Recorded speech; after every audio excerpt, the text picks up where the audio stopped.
Assalamualaikum warahmatullahi wabarakatuh. Alhamdulillahilladzi ja'ala syahra Ramadan syahrus siyam. Assalatu wassalamu ala nabiyyinal karim rasulinal amin sayyidil mustafa Muhammadin wa ala alihi wa sahbihi ajmain, amma ba'd. Alhamdulillah teman-teman yang dimuliakan oleh Allah Subhanahu wa taala, Ramadan menjadi cahaya di tengah kegelapan yang mengundang setiap orang untuk tertuju kepadanya. Ramadan, dengan datangnya Ramadan, mengetuk hati setiap orang yang selama ini mungkin tak pernah terketuk adanya. Dengan datangnya Ramadan, orang yang bahkan tak pernah terbesit untuk datang ke masjid pun pada akhirnya terketuk hatinya untuk melangkahkan kaki ke masjidnya Allah Subhanahu wa taala. Ramadan mengetuk hati seorang hamba yang bahkan tak pernah terbayangkan untuk bangun malam. Hingga akhirnya ia terbangun di malam hari mengisi dengan kebaikan di bulan suci Ramadan. Pun orang-orang yang tak pernah terketuk hatinya, tak pernah terbesit untuk melaksanakan puasa, pada akhirnya ia pun berusaha menahan dirinya daripada makan dan minum atau bahkan syahwatnya, menahan diri dari segala macam keburukan yang bisa ia lakukan di bulan suci Ramadan. Sehingga Masya Allah, dengan adanya Ramadan, teman-teman yang dimuliakan oleh Allah, menjadi cahaya yang amat luar biasa, memberikan kebaikan kepada kita, baik dalam bentuk siraman rohani di dalam lubuk hati kita, ataupun menjernihkan pikiran kita yang selama ini amat luar biasa dibuat heboh, dibuat sibuk, dibuat lelah dengan hiruk pikuk duniawi yang ada.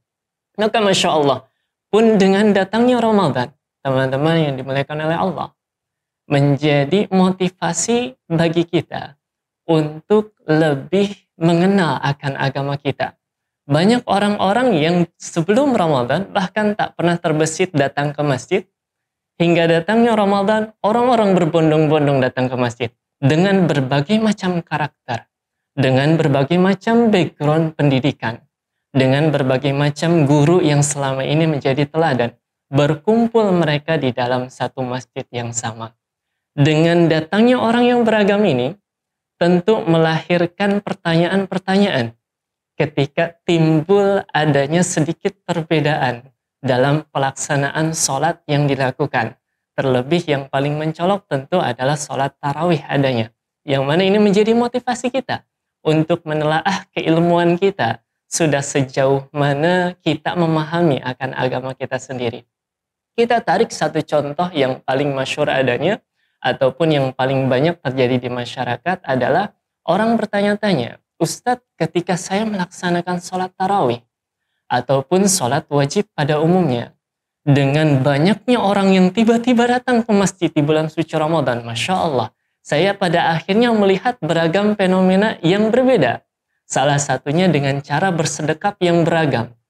Maka Masya Allah kita berusaha ringkas seringkas-ringkasnya di video yang singkat ini, di kesempatan yang mulia ini.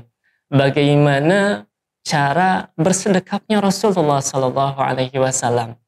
Pada umumnya teman-teman, segala macam praktek yang terjadi di masyarakat pada umumnya sebetulnya banyak yang berlandaskan daripada hadis Nabi SAW. Kita saksikan ada orang yang ketika bersedekap dalam sholat tarawih itu meletakkan di atas dadanya. Pun ada hadisnya. Ada pula yang mana ini di atas dada biasanya menjadi dikuatkan dalam madhab Hambali. Karenanya kita lihat lulusan daripada negara Saudi Arabia, banyak ustadz-ustadznya yang menganjurkan di atas dada dalam proses bersedekap. Karena memang mayoritas di Saudi Hambali adanya. Pun kita madhab Syafi'i mayoritas di Indonesia antara pusar dan dada. Ini pun ada hadisnya. Bahkan ada yang di atas lubang pusar persis. Pun ada yang di bawah pusar persis. Bahkan uniknya dalam kitab I'anatul Talibin digambarkan sebagian kecil ulama madhab Syafi'i juga ada yang meletakkan sedekap agak digeser ke sebelah kiri. Nah, ini pun ternyata ada keterangannya. Dan yang paling unik lainnya adalah bahkan ada yang tidak bersedekap. Sebagian daripada kita sempat ada yang bertanya-tanya, Ustaz, apakah tidak bersedekap, bukankah itu Syiah? Ternyata tidak. Karena ada pula hadisnya, bahkan dikuatkan dalam madhab Maliki, mereka tidak bersedekap. Saya selama 1 tahun pertama di Mesir, itu satu rumah dengan orang Tunisia, yang mana kita ketahui Tunisia mayoritas bermadhab Maliki, dan saya lihat dia tidak pernah bersedekap dalam sholat. Sehingga ketika sholat, Allahu Akbar langsung diletakkan kembali, diluruskan sebagaimana dia berdiri normal pada umumnya. Dan ini menjadi dorongan bagi kita untuk semakin menelaah akan agama kita, untuk semakin mengkaji ilmu kita dalam pemahaman agama kita. Karena teman-teman perhatikan ini, amatlah malu diri kita ketika kita menjadi ahli dalam suatu bidang, yang padahal bidang itu baru kita tekuni ketika kita dewasa. Sedang kita masih menjadi amat awam akan agama sendiri, yang bahkan kita pegang sejak kita dilahirkan di dunia ini. Maka ini menjadi dorongan motivasi yang luar biasa. Dengan datangnya Ramadan, melihat keberagaman yang ada di dalam masjid, menjadi dorongan. Oh, kenapa dia seperti itu? Dan ini selalu saya sampaikan ketika kita melihat sesuatu yang berbeda dalam amaliyah saudara muslim kita, saudara seiman kita, dalam melaksanakan ibadahnya, puasakah, sholatkah, zakatkah, atau apapun, haji misalnya. Kemudian kita melihat ada perbedaan sedikit dalam tata caranya, maka yang pertama kali terbesit bukan, oh dia berbeda, berarti dia berbeda golongan. Oh dia berbeda, jangan-jangan dia aliran sesat. Oh dia berbeda, dia aneh misal. Nah, jangan sampai yang terbesit yang pertama kali demikian adanya. Tapi yang pertama kali terbesit adalah kenapa dia berbeda. Sehingga ada dorongan bagi kita untuk mengkaji apa yang ia amalkan, pun menjadi dorongan kita untuk mendalami apa yang selama ini kita amalkan. Karena bisa jadi kita mengamalkan sesuatu yang kita sendiri tidak memahaminya. Maka Masya Allah, dengan datangnya Ramadan, jadi motivasi kita untuk mengkaji yang demikian adanya. Pun, yang sering kita temukan di bulan suci Ramadan adalah bilangan sholat tarawih. Yang masyhur di Indonesia, 8 plus 3 witir, pun 20 plus 3 witir. Sebetulnya ada satu lagi, 36 plus 3 witir. Tidak diperdebatkan di Indonesia, karena tidak ada yang mau mengamalkannya, hanya sedikit saja, Masya Allah. Nah, 8 plus 3 witir ataupun 20 plus 3 witir, uniknya diriwayatkan oleh satu orang yang sama, As-Sa'ib bin Yazid. Dia menggambarkan dalam dua riwayat yang berbeda. Satu masa dia katakan, di masa Umar bin Khattab, kami melaksanakan sholat tarawih 8 rakaat plus 3 witir.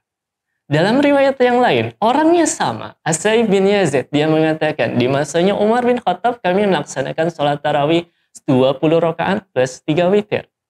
Tapi uniknya dua riwayat yang berbeda ini memiliki penghujung yang sama.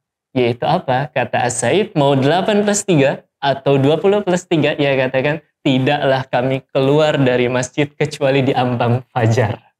Artinya apa? Bukan soal kuantitas dalam menghidupkan malam Ramadan. Tak perlu kita berdebat soal 8 lebih baik karena kami bacanya tartil. 20 lebih baik karena kami lebih banyak jumlahnya. Ternyata bukan soal itu. Akan tetapi bagaimana keikhlasan kita dalam menghidupkan malam Ramadan. Menghidupkan malam Ramadan. Yang mana bahkan digambarkan oleh para sahabat, tidaklah kami keluar kecuali di ambang fajar. Bukan soal kuantitas, tapi soal kualitas kita dalam beribadah. Yang 20 silahkan, tapi jangan mengejar bilangannya saja. Pun yang 8 silahkan, baca sehikmat mungkin, senikmat mungkin yang bisa Anda lakukan. Maka teman-teman yang dimuliakan oleh Allah, dengan datangnya Ramadan, jadikan itu motivasi kita dengan sebaik-baiknya, terus menggali keilmuan kita tentang agama kita sendiri. Sekali lagi saya ulangi, amatlah malu diri kita jika kita menjadi ahli dalam satu bidang yang baru kita tekuni di dewasa ini. Tapi kita masih menjadi awam sekali dengan agama kita yang bahkan kita pegang sejak kita dilahirkan. Maka Masya Allah, dengan datangnya Ramadan, kita menjadikan kita memiliki motivasi besar untuk meraih kemuliaan ilmu di bulan suci Ramadan. Barakallahu fiikum. Wassalamualaikum warahmatullahi wabarakatuh.